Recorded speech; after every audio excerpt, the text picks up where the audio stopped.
मैंने बहुत कोशिश की कि ये नौबत ना आए, लेकिन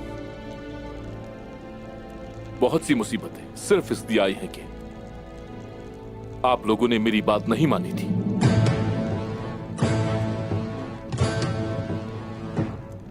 अल्लाह का शुक्र है कि किसी को नुकसान नहीं पहुंचा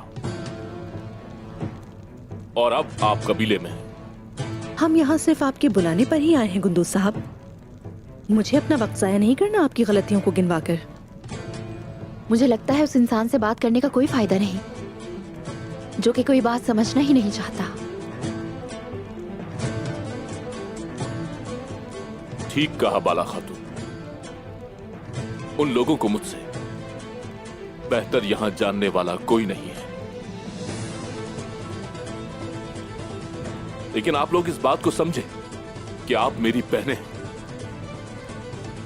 मेरे भाई की मेरे पास अमानत है आप लोग। लेकिन कोई भी शख्स जो कबीले में मसाइल का बाइस बनता है, ना चाहकर भी मुझे उसके खिलाफ जाना पड़ेगा, क्योंकि मैं इस कबीले का बेटा हूं। कबीले में जो भी बदअमनी की कोशिश करेगा, बेशक वो सजा का मुस्तहिक होगा।